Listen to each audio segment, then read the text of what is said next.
പെണ്ണുകാണൽ get ready with meek പിന്നാലെ ഭാവി വരനെ പരിചയപ്പെടുത്തി ഗ്ലാമി ഗംഗ്. വിഷ്ണുവാണ് ഭാവി വരൻ, ഫ്രീലാൻസ് എഡിറ്റർ ആണ് വിഷ്ണു. ഇരുവരും ചേർന്ന് പ്ലാൻ ചെയ്തത് വേറെ ഒരു വീഡിയോ ആയിരുന്നു. അതിന്റെ വർക്കുകൾ കഴിഞ്ഞില്ല, അതുകൊണ്ടാണ് ഇപ്പോൾ പങ്കുവച്ച വീഡിയോ ഇട്ടത്. വീഡിയോയിലെ പ്രധാന വിശേഷങ്ങൾ: 18 വയസ്സ് മുതൽ തന്നെ കല്യാണാലോചനകളൊക്കെ വരുന്നുണ്ടായിരുന്നു. ഒരു പരിചയവുമില്ലാത്തൊരാളെ എങ്ങനെയാണ് കല്യാണം കഴിക്കുക എന്ന ആശയക്കുഴപ്പത്തിലായിരുന്നു. അതുപോലെ സാമ്പത്തിക ഭദ്രത ഉണ്ടായിരിക്കണം എന്നുമുണ്ടായിരുന്നു. അച്ഛനും അമ്മയ്ക്കും സംഭവിച്ചതുപോലെ ആകരുതെന്നും ഉണ്ടായിരുന്നു.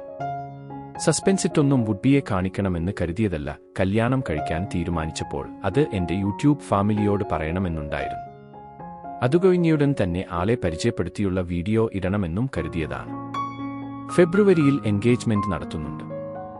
ഈ വർഷം തന്നെ കല്യാണമുണ്ടാവും. ഞങ്ങളുടേത് ഒരു ബിഗ് സ്റ്റോറിയാണ്. അത് പിന്നീട് വിശദമായി പറയാം.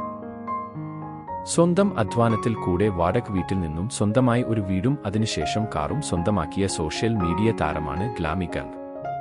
വളരെ നിഷ്കളങ്കമായി എല്ലാ വിശേഷങ്ങളും തന്റെ ആരാധകരോട് പങ്കുവയ്ക്കാറുണ്ട് ഗംഗ്. വിവാഹ വിശേഷവും പെണ്ണുകാണൽ ആണെന്നും എല്ലാം ഗ്ലാമി ഗംഗ് പറഞ്ഞിരുന്നു. ഭാവി വരൻ വിഷ്ണുവിനെ പരിചയപ്പെടുത്തിയുള്ള വീഡിയോ പങ്കുവച്ചപ്പോൾ തന്നെ ഗംഗ് പറഞ്ഞിരുന്നു, ആദ്യം പങ്കുവയ്ക്കാൻ ഇരുന്നത് മറ്റൊരു വീഡിയോ ആയിരുന്നു എന്നും അതിന്റെ വർക്കുകൾ കഴിയാത്തതുകൊണ്ടാണ് ഇറക്കാഞ്ഞത് എന്നും. ഇപ്പോളിതാ ആ വീഡിയോ പ്രേക്ഷകരുമായി പങ്കുവച്ചിരിക്കുകയാണ് താരം. ഇരുവർക്കും ആശംസകൾ.